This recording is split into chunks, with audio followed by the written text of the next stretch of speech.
Welcome to Suman TV. నేను మీ నవీన్. ప్రస్తుతం మనం ఎపియాన్ పెయిన్ మేనేజ్మెంట్ సెంటర్లో ఉన్నాము. మనతో ఉన్నారు క్లినికల్ హెడ్ డాక్టర్ సుధాకర్ గారు. హాయ్ సార్, నమస్తే అండి. నమస్కారం అండి. సార్, ఎక్కువగా సిట్టింగ్ జాబ్ చేసే వాళ్ళలో ముఖ్యంగా ఐటీ ఎంప్లాయీస్లో చూస్తూ ఉంటాము, బ్యాంక్ ఎంప్లాయీస్లో చూస్తూ ఉంటాము. సో బ్యాక్ పెయిన్ ఎక్కువగా వస్తుంది అంటుంటారు వాళ్ళు. అదేవిధంగా ఇక్కడ మెడ నరాల దగ్గర కూడా పట్టేసింది అని అంటుంటారు. ఇది ముఖ్యంగా వాళ్ళల్లోనే రావడానికి కారణం ఏంటి సార్? దీనికి ఎట్లాంటి ట్రీట్మెంట్ ఉందంటారు? సో బ్యాక్ పెయిన్ అసలు ఫస్ట్ ఆఫ్ ఆల్ మన బ్యాక్ని చూసుకున్నట్టయితే మనకి వెన్నుపూసల మధ్యలో డిస్క్ ఉంటాయి. అంటే మనకి వర్టిబ్రల్ బాడీ, వెన్నుపూస అంటే వర్టిబ్రల్ బాడీ మీద డిస్క్ ఉంటుంది. సో మనం చూసినట్టయితే ఇవి మెడకి సంబంధించిన వెన్నుపూసలు, మధ్యలో ఛాతీకి సంబంధించినవి, కింద lower back or lumbar. So general గా మనకి మూమెంట్ ఎక్కువ ఉండేది మెడకి సంబంధించింది లోవర్ బ్యాక్ లో. సో అయితే ఎప్పుడైతే మనము ప్రాపర్ ఎర్గోనామిక్స్ మెయింటైన్ చేయమో, సో మీరు ఇంతకు ముందు అన్నట్టు బ్యాంక్ ఎంప్లాయీస్ కానీ సాఫ్ట్వేర్ కానీ వాళ్ళ సిస్టమ్ వర్క్ చాలా ఉంటుంది. సో సిస్టమ్ వర్క్ ఉన్నప్పుడు వాళ్ళు సరిగ్గా ప్రాపర్ ఎర్గోనామిక్స్ మెయింటైన్ చేయకుండా, అంటే ఎక్కువ కిందికి వంగినా ఆర్ ఇంప్రాపర్ పొజిషన్లో కూర్చొని సిస్టమ్ వర్క్ చాలాసేపు చేస్తున్నారు అనుకోండి, దీని మీద ఈ డిస్కుల మీద కొద్దిగా ప్రెషర్ ఎక్కువ పడుతుంది. సో ఆ అబ్నార్మల్ పొజిషన్లో డిస్కుల మీద ఎక్కువ ప్రెషర్ పడ్డప్పుడు ఆ డిస్కులు వెనకకి జారటం కానీ, ఆ డిస్కులు డీజనరేట్ కావటం కానీ అవుతుంది.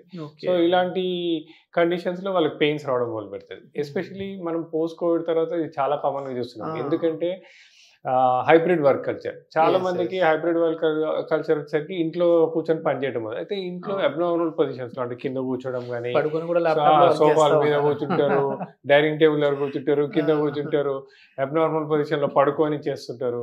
సో ఇలా చేస్తుండడం వల్ల అది కూడా ఎస్పెషలీ ఇంకోటి ఇవాళ రేపు మొబైల్స్, మొబైల్ని కూడా ఇంప్రాపర్ పొజిషన్లో చూడటము. సో రెండిటి రీజన్స్ వల్ల ఏమైపోతుందంటే ఈ డిస్కుల మీద ఎక్కువ ప్రెషర్ పట్టము, ఆ డిస్కులు డీజనరేట్ అవ్వడము, తర్వాత డిస్క్ అప్పుడప్పుడు వెనక్కి జారటం వల్ల ఈ నొప్పులు రావడము. సో ఈ పిల్లలు చాలా కామన్ చూస్తాం. అంటే ఈ డిస్కుల వల్లనే కాకుండా ఏంటంటే మన స్పైన్కి చుట్టుపక్కల సపోర్టింగ్ కండరాలు ఉంటాయి, పారాస్పైనల్ మజిల్స్, లిగమెంట్స్ ఉంటాయి. ఎస్పెషల్లీ పైన చూసుకున్నట్టయితే మనకి ఈ ఏరియా లోపల ఉన్న మజిల్స్ ఎప్పుడైతే ఓవర్గా స్ట్రెచ్ అవుతాయి, అంటే మనం ఇలా కిందికి కాన్స్టెంట్గా పెట్టి ఉంచామనుకోండి, ఓవర్గా స్ట్రెచ్ అవుతున్నప్పుడు చిన్న చిన్న నరాలు ఉంటాయి, ఆ నరాల మీద ప్రెషర్ రావడము, సో కాన్స్టెంట్గా పెయిన్ రావడం అనమాట. So first most common is ergonomics. Proper ergonomics లేదనుకోండి, ఇలాంటి మల్టిపుల్ ప్రాబ్లమ్స్ వస్తూ ఉంటాయి. ఈ మధ్య చూస్తే చిన్నపిల్లలు మొబైల్స్ కి అడిక్ట్ అయిపోయి వాళ్ళు కూడా ఎక్కువ ఇట్లా చేస్తూ ఉంటారు. అంటే అది ఫ్యూచర్ లో ఏమైనా ఇబ్బంది ఉంటుంది సార్? అదంతా వాళ్ళకు కూడా అబ్నార్మల్ పొజిషన్ లో కంటిన్యూస్ గా చూస్తూ ఉంటే వాళ్ళకు కూడా ఈ మొబైల్ సిండ్రోమ్స్ అనమాట, మొబైల్ నెక్ సిండ్రోమ్. సో దానివల్ల ఈ ఏరియాస్ లో అంతా ఓవర్ గా స్ట్రెచ్ అయ్యే మజిల్స్, చిన్న చిన్న నర్వ్స్ అన్నిటి మీద ఎక్కువ ప్రెషర్ పడి కంటిన్యూస్ గా పెయిన్లు వస్తూ ఉంటాయి. ఓకే, పిఆర్పితో దీనికి ఎట్లాంటి ట్రీట్మెంట్ ఉంది సార్? అంటే ఈ డిస్క్ బల్జ్ అయిన వాళ్ళకి కావచ్చు, దీనికి సంబంధించి ఏమైనా పిఆర్పి అక్కడ ఇవ్వడం వల్ల మరి పెయిన్ తగ్గుతుందండి? ఒకటి ఏంటంటే అండి, దీంట్లో 2 రకాలు ఉంటాయి. ఒకటి మనకి డిస్క్ ఎప్పుడైతే డీజనరేట్ అవుతుందో, ఆ డీజనరేట్ అయ్యి ఆ డిస్క్ స్పేస్ నారో అయ్యి పెయిన్స్ రావడం ఉంటాయి అనుకోండి. సో ఇంట్రాడిస్కల్ పిఆర్పి ఇవ్వడం వల్ల ఆ డీజనరేట్ అయిన డిస్క్ మళ్ళీ కొద్ది వరకు పెరిగి నొప్పులు అనేది తగ్గుతుంది. రెండోది ఏంటంటే, మన స్పైన్ లో చూసినట్టయితే అపార్ట్ ఫ్రమ్ వర్టిబ్రల్ బాడీస్ ఇవన్నీ చిన్న చిన్న జాయింట్స్ ఉంటాయండి, ఫేసెడ్ జాయింట్స్.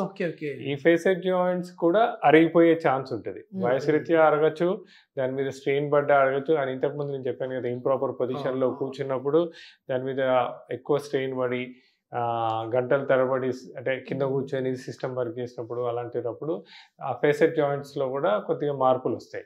సో ఆ ఫేసెడ్ జాయింట్స్ ఆర్థ్రోపతికి వాటికి పిఆర్పి అనేది చాలా బాగా పనిచేస్తుంది.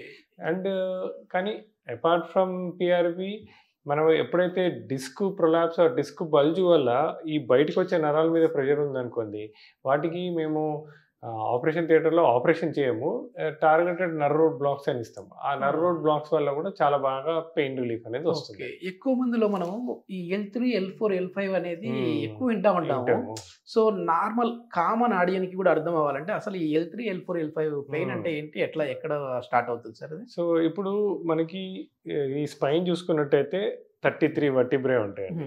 దాంట్లో లోవర్ బ్యాక్లో మనకి 5 వర్టిబ్రే ఉంటాయి. వాటిని మనము L1, L2, L3, L4, L5 అంటాం.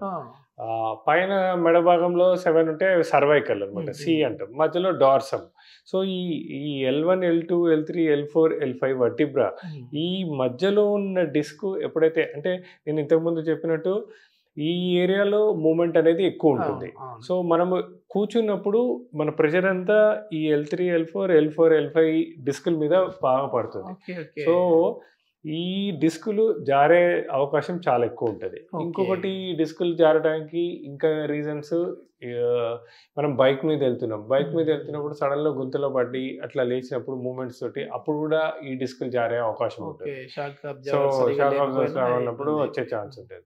సో ఏ కారణం చేత సడన్లో హెవీ వెయిట్స్, ఇంట్లో ఫంక్షన్ ఉందని చెప్పేసి ఒక సిలిండర్ ఎత్తడము, లేకపోతే ఒక 20 లీటర్స్ వాటర్ క్యాన్ ఎత్తేస్తాము, లేకపోతే ఒక బస్తా ఎత్తేస్తాము. సో సరిగ్గా మనము అంటే దానికి ప్రొటెక్షన్ లేకుండా, వార్మప్ లేకుండా సడన్లో ఇలా అబ్నార్మల్ చేయగానే ఈ డిస్క్ వెనక్కి జారడము. ఈ డిస్కులు జారినప్పుడు అక్కడ ఎగ్జిటింగ్ నర్వ్ రూట్స్ మీద ప్రెషర్ రావడము. ఆ ప్రెషర్ వచ్చినప్పుడు ఆ నరాలు ఎక్కడి వరకు సప్లై ఉంటుందో అక్కడంతా పెయిన్ వస్తుంటుంది. దాన్ని మనము కామన్ టర్మినల్లో షియాటికా అంటుంటాం.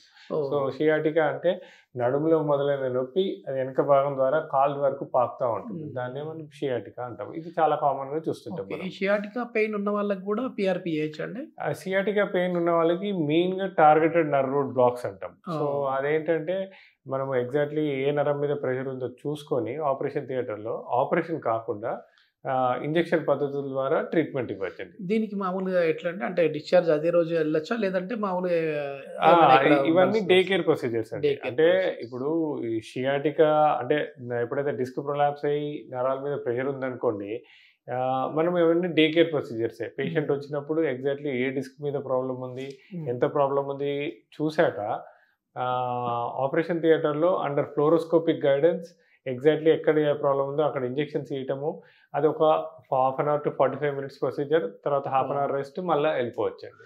ఓకే. మళ్ళీ ఎట్లాంటి జాగ్రత్తలు తీసుకోవాలి ఏంటనేది అవన్నీ కంపల్సరీ అండి. అదే మెయిన్ మా ఎపియాన్లో ఉన్న మెయిన్ ఇంపార్టెన్స్ అదే అండి. అంటే ఇంజెక్షన్ ఇచ్చి పంపించకుండా తర్వాత పోస్ట్ ఇంజెక్షన్ పేషెంట్ తీసుకోవాల్సిన జాగ్రత్తలు ఏంటి, ఎలాంటి ఎక్సర్సైజులు చేసుకోవాలి, ఎలా ప్రాబ్లం ఉన్న సైట్ని ఎట్లా కాపాడుకోవాలి, ఏమేమి యాక్టివిటీస్ తగ్గించుకోవాలి, ఎలా దాన్ని కాపాడుకోవాలో అవన్నీ చెప్తాము. అందుకే ఒకసారి ఇంజెక్షన్ తీసుకొని వెళ్ళిపోయిన తర్వాత చాలా లాంగ్గా మళ్ళీ ప్రాబ్లం రాకుండా ఉంటారండి. చాలా మంచి ఇన్ఫర్మేషన్. Thank you.